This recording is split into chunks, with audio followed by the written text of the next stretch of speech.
Welcome to Interviewing Wisely in a Challenging Market, co-sponsored by the American Bar Association. Moderating the program today is Kathy Morris. Kathy is founder of Under Advisement Limited and former Director of Career Counseling and Placement for Northwestern University School of Law, former Director of the ABA Career Resource Center and the Center for Continuing Legal Education. She has decades of experience with guiding law students, lawyers, and law firms, focusing on attorney training and professional development. Kathy, please proceed with your program. Thank you, Bonnie. Hello, everyone. We're here today to give you help, and we also like to say hope, about interviewing wisely in a challenging market. You know, it's never, ever a good idea to interview scared. So if you're a student looking for a summer job or your first job after graduation, if you're between jobs and need to get into the market, whatever its state, we have for you two interviewing professionals today who've come together to provide differing perspectives, and we hope a lot of good information. So joining me in the program is Liz Price. She is the partner in charge of associate hiring, among other things, at the law firm of Alston & Bird, coming to us today out of Atlanta.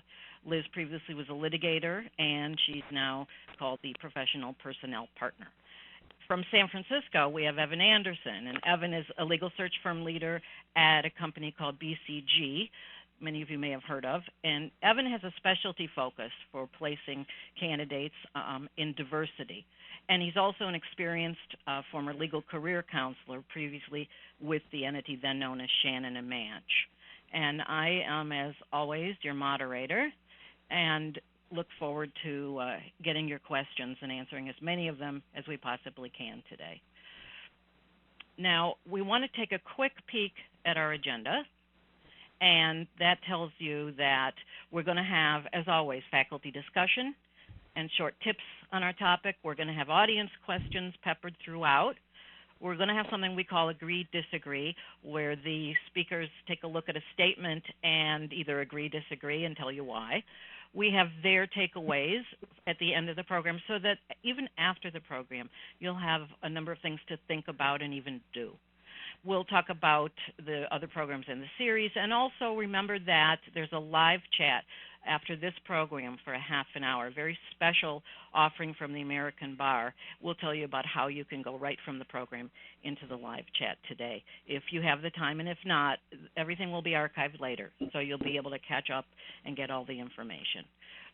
So let me just say that interviewing, as we know, can take many forms. And in a challenging market, we may even find that the methods and the modes of interviewing are affected. There may be more distance interviews. There may be more people interviewing you at once. The interviews may be shorter. So let me jump right into the heart of your part of the equation, our listeners, by also starting on a positive note and asking Liz and Evan, you can kind of decide who wants to jump in first. What are a couple of three must-dos for interviewing wisely? Kathy, this is Liz. First, thank you, and I look forward to today's session with you and Evan. A couple quick things from my perspective. Establish and maintain eye contact, but don't stare. Have a firm but not a bone-crushing handshake. And be engaged from the moment you walk in, but don't be over-caffeinated. Over-caffeinated. That's well said. Evan, you want to speak to that, or you want to go to the flip side of that question? Which sure. Are there common errors? Yeah, I just like kind of to round that out by saying I always advise my clients to really prepare and research like they're studying for an exam. I say, be prepared to answer tough interview questions and know what you're going to say in advance, especially for the tough ones. Also demonstrate that you've done your research on the firm, the practice, your interviewers, and talk about pertinent and personal information about the firm, the practice, and the people you're meeting with. If they've had recent high-profile cases, mention those.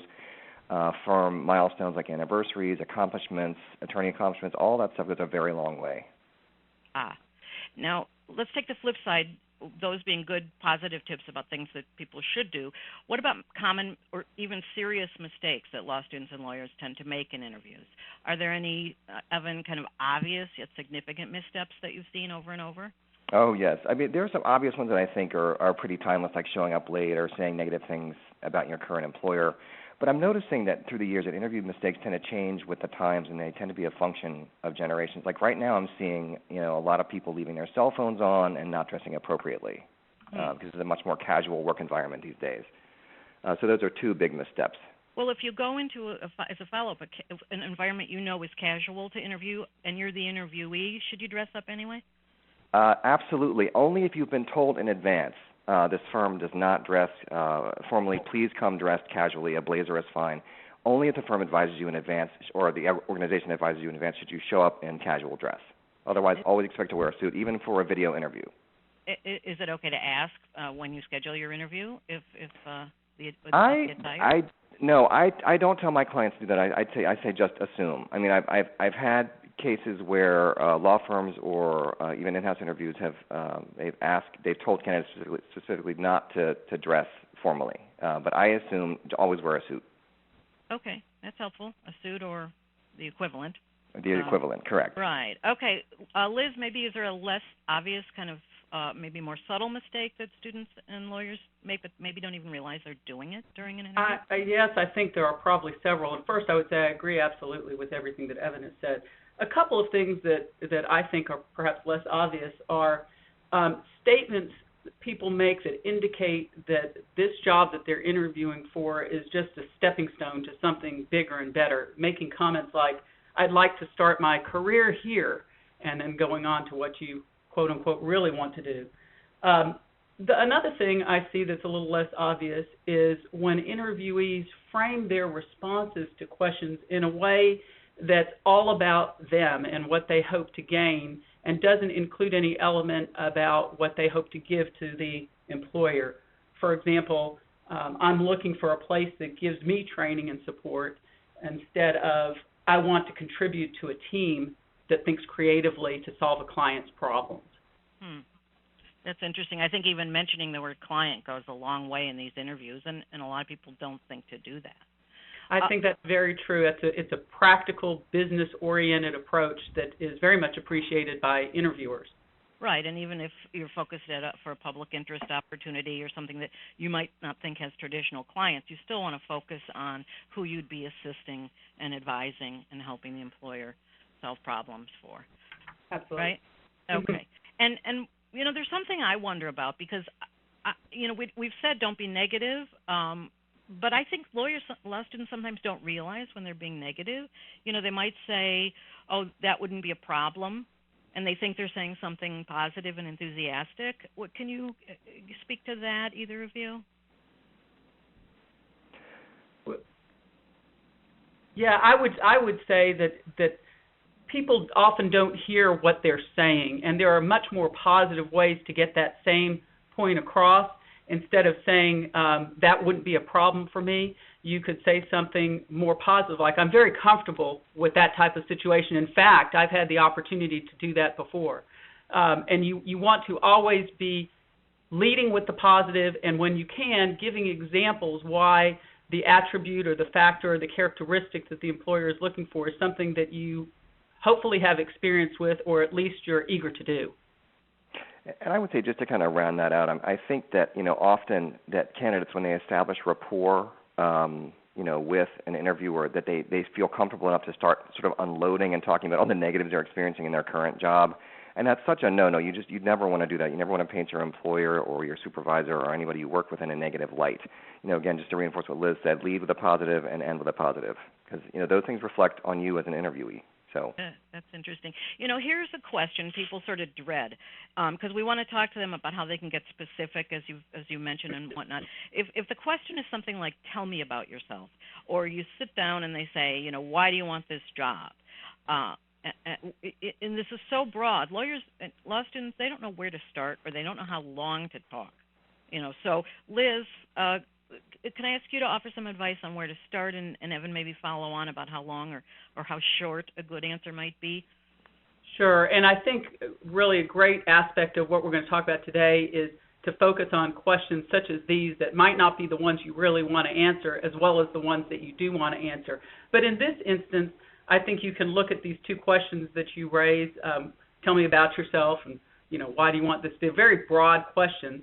But you can look at this as an excellent opportunity to really work in some of your personal narrative in a way that you can make a connection and leave an impression, because this is what you're trying to do. So, for example, to that question, you might say, when I was growing up, I had a friend who lived down the street from me, and his dad lost his job, and the family went through bankruptcy. I remember sitting with them during dinner when they were talking about the process, the legal process, what the lawyers were doing, and that was the first time I realized what a positive impact lawyers could have on someone's life, because this was their opportunity to turn their life around. And so, make a statement like that and then leave it and let the interviewer then ask you further questions. So you don't need to go on for 20 minutes.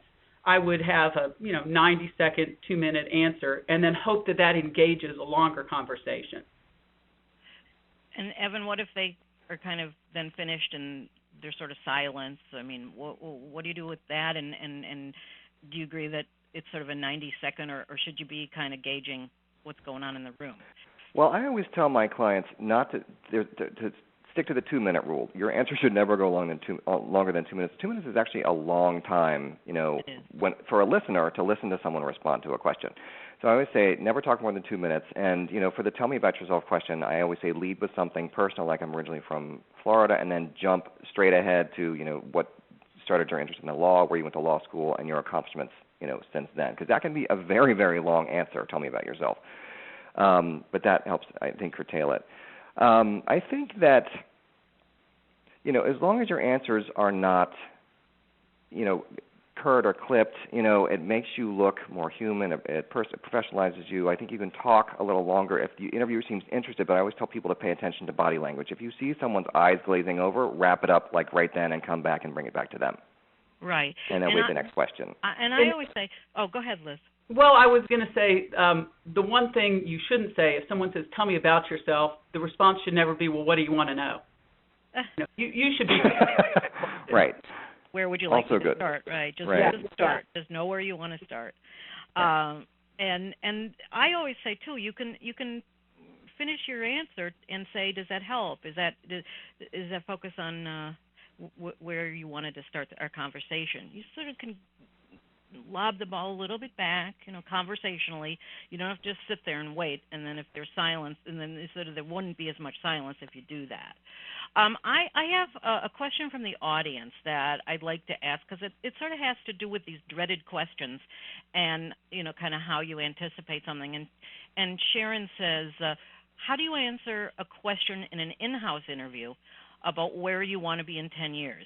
Because you don't want to tell your interviewer that you want to have his or her job.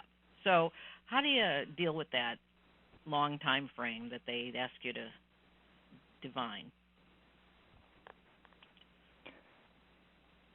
Either of you?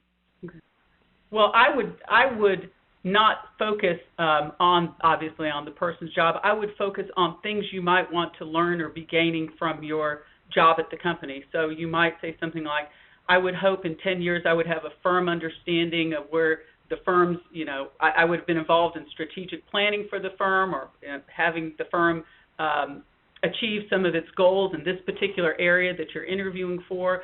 I'd hope that I would be working to develop a method to manage the budget of major litigation or something like that, to show that you're thinking ahead for ways you can add value to the company without making your boss, nervous about his or her job. So thinking strategically without being specific about that person's job. I think this is Evan. I think it's okay to say that you do, envision yourself, learning more and climbing up through progressively into more and more leadership roles without coming out and saying, I want your job. I think that shows initiative and interest. So I think it's okay to say that, but I think it's wise not to say, I'd like to be where you are in 10 years, or, in your actual position. You don't have to show that much in zeal exactly. and enthusiasm. Right. Another question from a law student that we just got, Simone asks, if you're a law student and it's past your on-campus interview season, how do you answer those sort of open-ended question, why are you still on the market?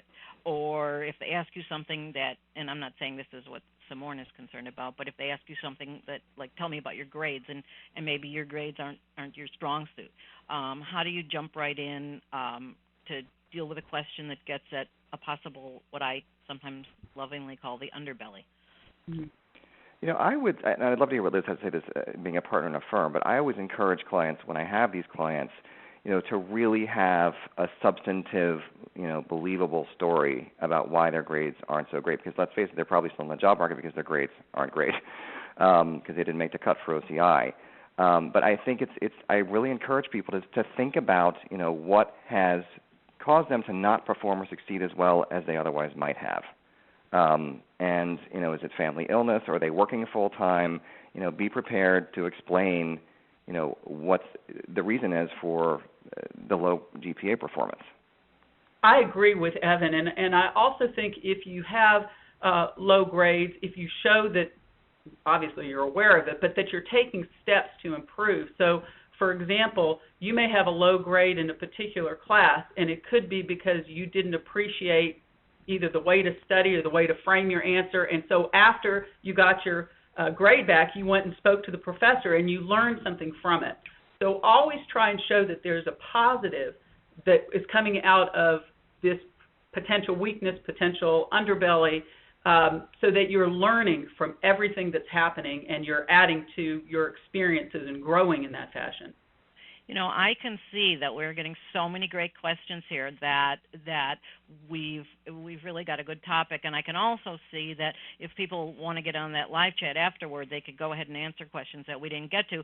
I want to switch up the tenor here a little bit in the pace, but this one question that's a follow-on to what we just asked about the tough questions is, you know, what if you've been laid off? And should you be upfront about why you're looking for a new position? If they say, why are you in the market, you know, how much of the whole truth do you advise telling?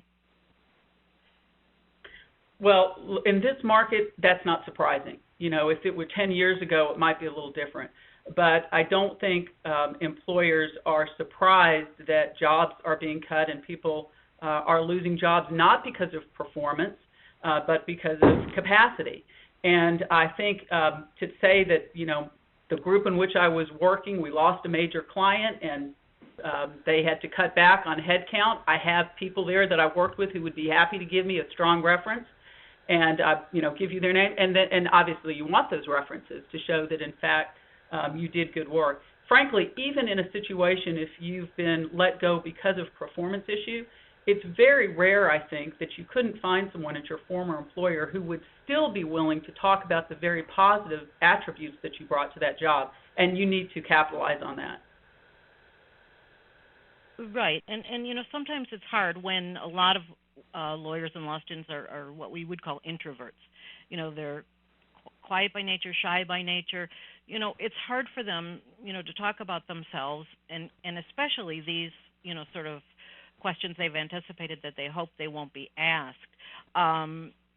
You know, is there what if they're asked a behavioral question, like, tell me about, you know, how you made the choice to choose your former job, and what will you be thinking about during this job search in terms of the choice process? How do you suggest that they go about, you know, dipping into a behavioral question? This is Evan. I've really only seen one consistent behavioral question, certainly in law firm interviews, which is what I kind of specialize in. I think there are more, you get them more in in-house interviews. But, you know, the one that I hear in law firms often is, you know, give me an example of the way in which you approach a complex assignment. You know, and I'll coach my client to say something like, you know, I begin by breaking the assignment down into manageable parts and pieces. I then, you know, I rank order and prioritize based on what needs to be done first, and then I set deadlines, you know, for each of those associated tasks. And, you know, perhaps, you know, I was thinking about which pieces can be delegated and which ones I need to handle myself, and then I get started. But, you know, those kinds of questions I don't really see that often in firms. Liz, I'd love to hear what you have to say since you're doing interviews, you know, with Alston. Do you ask a lot of behavioral questions to your candidates? We don't ask a lot of behavioral questions, but we do ask some behavioral questions, and I'm starting to see a bit more of a trend in that regard in some law firms, in even going to group and panel and other interviews. But other type of behavioral questions that I hear and I see that firms do are ones that go to something like managing a team or working with a difficult client or team member, or handling a mistake. So tell me about a time when you made a mistake and how you handled it, because that's an important, gives you a lot of insight, obviously, into problem solving, into owning a mistake, into coming up with a solution that you can glean from a relatively quick answer. Okay, let me do what I said I would do now, which is change up the pace a little bit. We've got a few quick tips on the topic, and maybe Liz, why don't you go first? Just say a few words if we haven't covered them, or if you think there's anything else they need to hear about, and then Evan, your tips.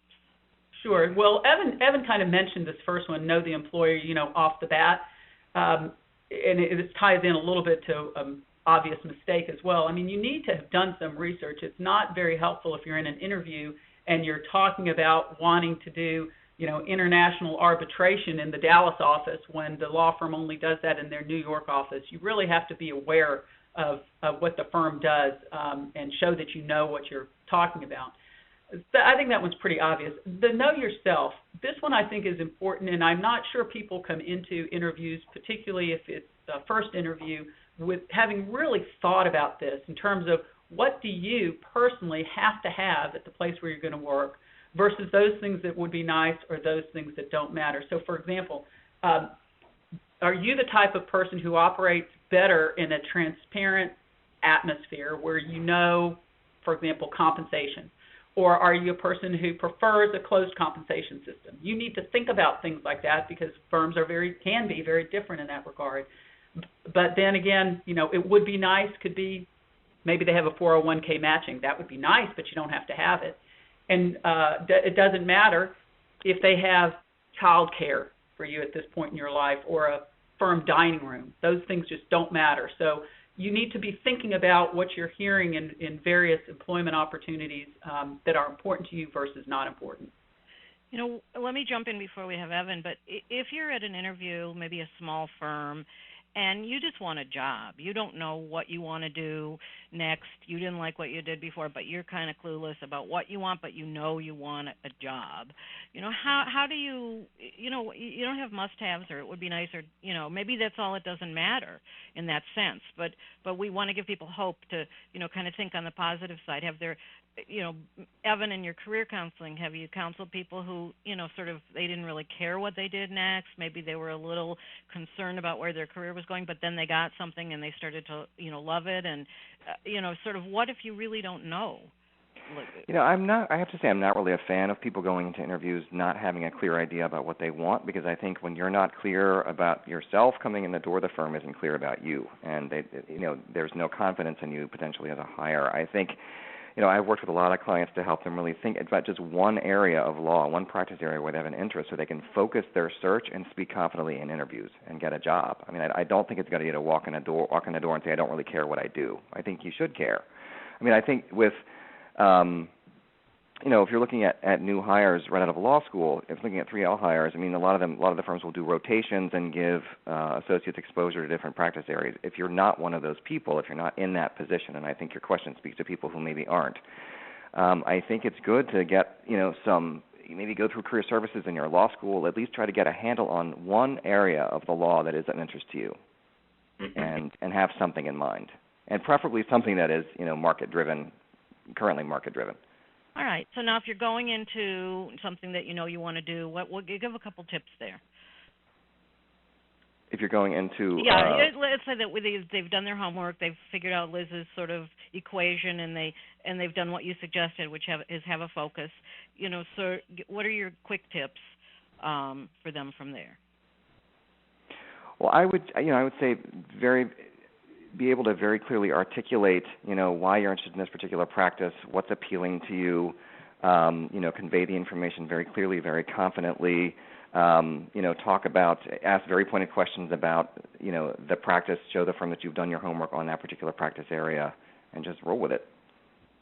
Okay. Is there anything, I see you have a tip here about, doing mock interviews. Oh, yes. Oh, I'm sorry. Sorry. Yeah, I'm a big proponent, as I said earlier, of doing mock interviews. I think it helps you go walk in the door so much more confidently. I think it's one of the handouts I have for the webinar. I've included our interview guide, which contains a lot of questions that are normally asked in law firm interviews and in-house interviews, even government. sit down with a friend, go through the questions, formulate the answers that you're going to, formulate answers so when you walk in the door, you have those answers already in mind. Right. Also, I think during interviews, I would say, especially tough questions, answer all questions confidently, clearly, move on and from them. You don't want to be curt, but particularly with the tough questions that you're really maybe a little bit embarrassed about answering, if you present, delivery is everything. If you can present your answers confidently and clearly and then move off of them, that's great. Because if you over-explain something, it looks suspicious. So. Thank you. The audience has a number of similar questions about when they've had a gap. If after the bar exam, they didn't work right away, or if they were, out for, family reasons, if they got an LLM but they haven't been able to find, work that capitalizes on the LLM. If there's a gap, everybody's afraid of being asked about that. So is there any advice, Liz, you want to go first? Is there any advice you could give people in a variety of circumstances? Yes, but when they have a gap. Well, you're going to be asked about it, so you need to be prepared for it. This kind of goes back to, I think, the point Evan was making before. Part of this is getting comfortable with the process, because I think so much of what we fear is the anxiety of not knowing what's going to happen. But if you're practicing and you're doing these mock interviews and you're preparing yourself for this tough question, why do you have a 6-month break on your resume, it's not a surprise to you. And we're not talking here about memorizing an answer. We're talking about being comfortable with your situation and being able, as Evan says, to answer confidently and move on. It's not surprising, again, in this market that people have gaps in their resume. So you need to talk about what you were doing during that period of time. I graduated in May and I took the bar. After I took the bar, I spent some time researching the market in the northeastern, part of the United States, because I was looking for jobs in which XYZ happened. I joined the local bar association in the city, and I've been going to networking events or whatever it is you're doing. Show that you're being active.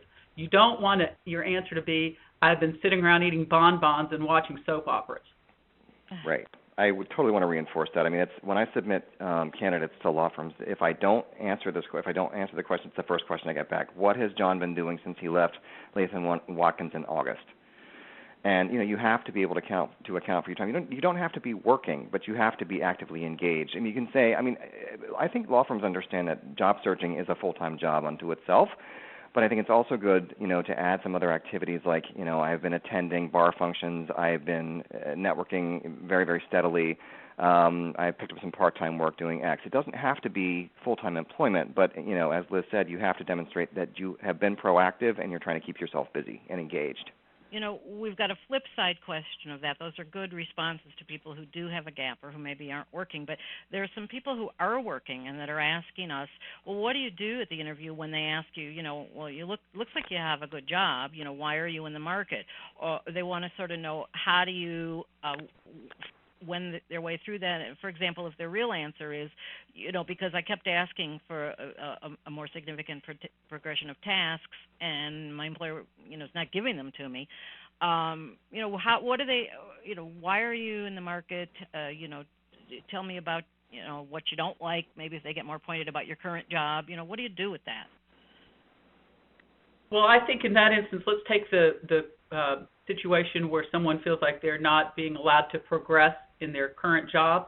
That can be presented very positively. I've been working at my current firm for 3 or 4 years, and in the course of that period of time, I've had great experience doing discovery and motions. But I've come to realize as a result of the practice that I'm not going to get the experience that I'm looking for on the trial front. So now I've seen that your law firm is very engaged in mass tort litigation, and I'm hoping that this will give me an opportunity to move into that, that type of thing. So it's not a negative. You've learned a lot of great things, but you're looking for something that this particular firm may offer you.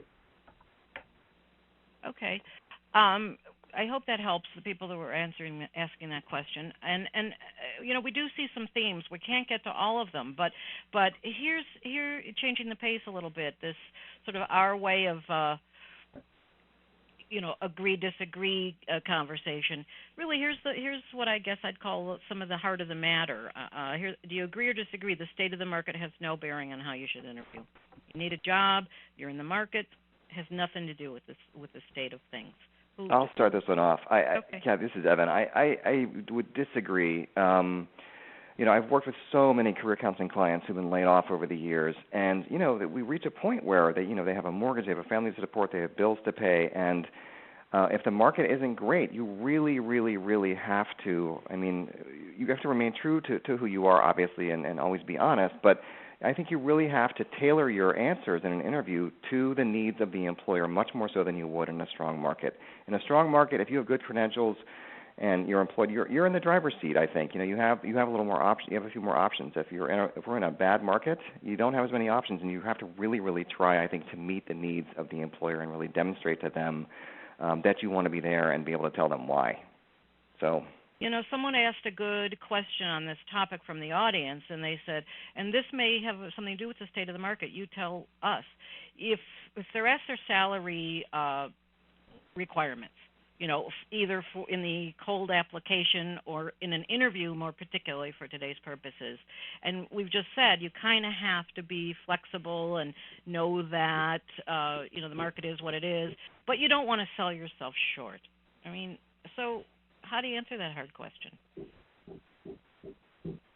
Well, I always encourage my clients to say, my salary requirements are flexible, and I want the firm to be, or the employer to be, the first person to state a number, if at all possible. It's not always possible, but if you absolutely are pressed to the point where you can't just say I'm flexible, or I'm sure we can come to an agreement based on the market about what would be a fair salary. If you're really pressed for a number, give a range. Give like a $10,000, $20,000 range, depending on the size of the employer. Bigger, I think, range if you're with a larger employer.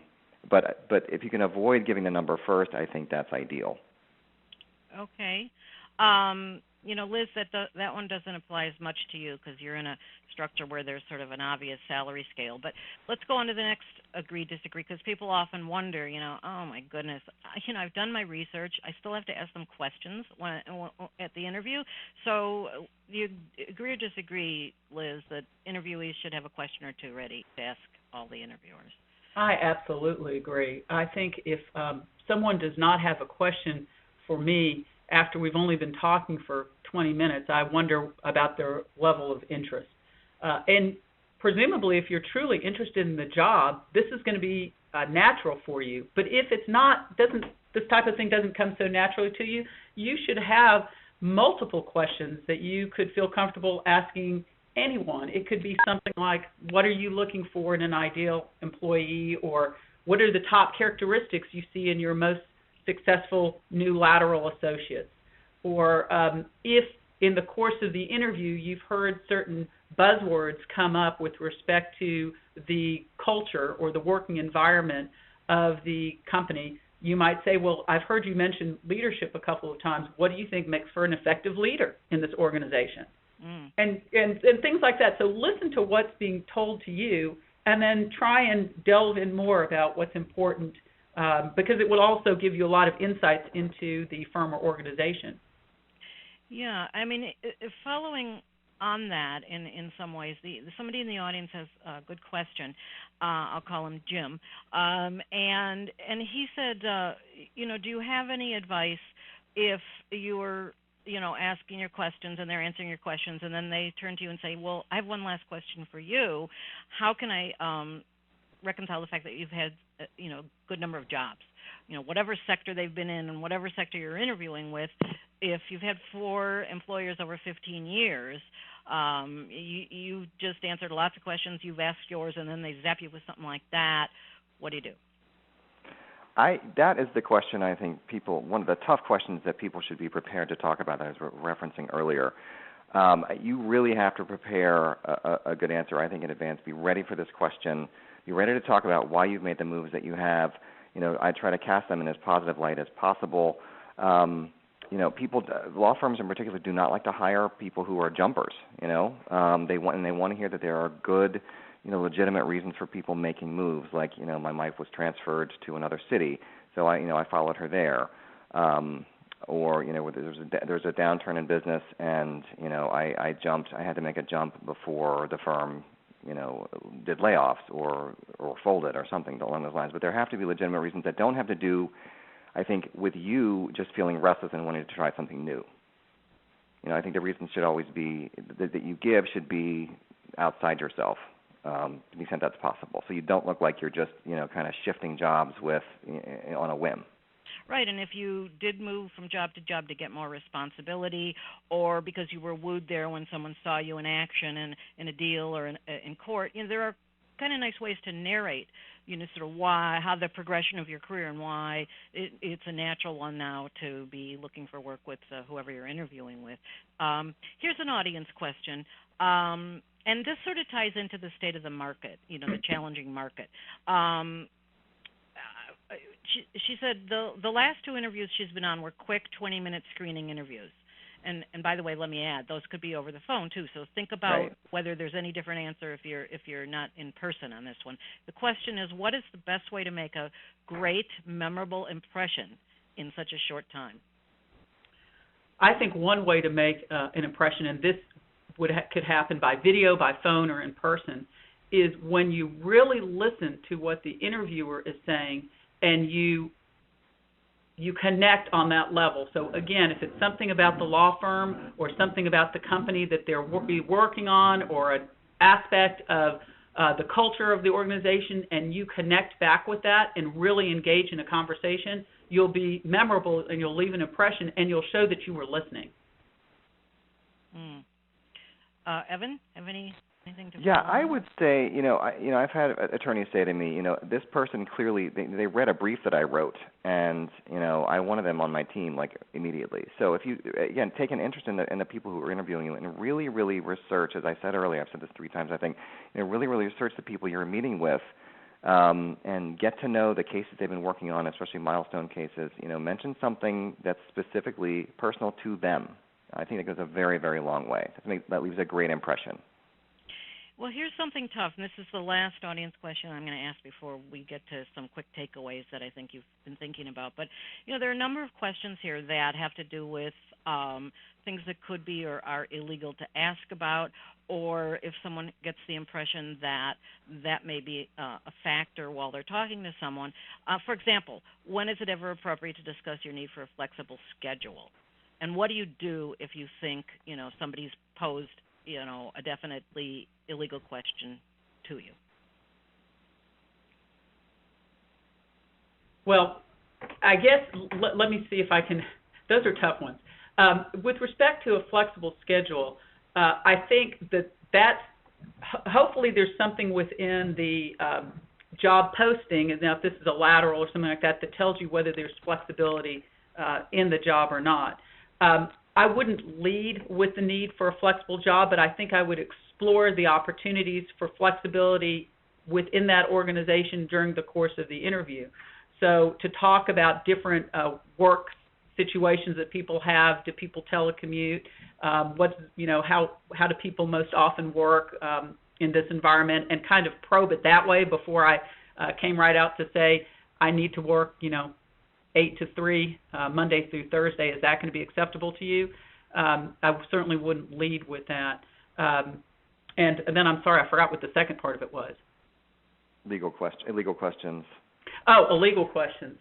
I think on those, that can be a bit of a landmine, but I think if the question might be, let's say, about marital status or sexual orientation or something like that, which one would hope would not come up, I think you can just say I'm not sure that question has bearing on the job, but if it does, can you tell me how? Something like that. It's tough because then now you put the interviewer a bit on the defensive, but frankly, they shouldn't be asking those questions anyway. Right. Yeah, I actually have had recently a candidate interview with a small firm, and they asked her flat out if she was pregnant, and she was so put off by the question, as presumably interviewees would be, that she didn't want to work for the firm. So, it happens. Those questions. It does happen on occasion. It absolutely does. And instead of, as you were in court, I object to that question, Your Honor. I think you have to stay conversational. But I did like Liz's suggestion of trying to sort of continue the conversation, like help me out with how that bears on, the. Yeah, that's a great answer. That's a really great answer, Liz. I did like that a lot because that is tough. That is very tough. All right, so we want to move into the takeaways because we've had so many great questions. We've answered a good number of them, and I've tried to group them into categories and whatnot so people feel heard. But how about these quick thoughts each of you were thinking about in advance to give people as a takeaway to think about, in addition, to what we've talked about, or maybe even think about what you might do. Liz? Sure. What about yours? Well, and what we've talked about really this afternoon are things that are said. And so I really wanted to highlight things that are unsaid, but what you can observe during the course of your interview, obviously if you're there in person, that might be helpful. And this kind of relates back to the point I made before about knowing yourself, which is looking for the more subtle aspects of the organization. So how are people interacting when they see each other in the hall or the elevator, or even during transitions from one interview to another? Do they know each other? Do they use first names? Is there a difference between how people treat the lawyers or the non-lawyers in the organization? Here's something that I often suggest is look at the nameplates on the office doors where you're interviewing. This tells you something about the formality, or may tell you something about the formality or informality in the organization. So, for example, if all the staff are Liz Price and all the lawyers are Ms. Price, that may give a little subtle insight to you about the organization. That may or may not be important to you, but things like that I would always keep an eye out for. Sounds good. Sounds very good. There are unwritten, unspoken sort of indicators and rules of the road. It's always good to be aware on a lot of levels. Evan? Yeah, thank you. I'm a huge proponent of networking and relationship building, and I think going through a job search and interviews is a great way to establish and strengthen professional relationships. So I would say after you've accepted an offer, go ahead and close the loop with everyone you've interviewed with, all the firms, all the employers you've interviewed with previously, and anybody who's helped you in the networking process, your friends, colleagues, et cetera, and let people know that you got a job. Let them know where you're going to be working and thank them for their help. Those are always great steps to keep your network strong and growing, and can really help you professionally down the road. That's good advice, because people often just move forward and they don't kind of look back, but it's a matter of closing the loop and bringing things with you. I like that. Correct. A couple of things we've talked about, just really quickly. Once you've researched the firm or the company or the agency or the organization, you know who you'll be interviewing with, and you know a bit about how you're going to talk about your career and why you want the job. We want you to think about questions you just as soon not be asked.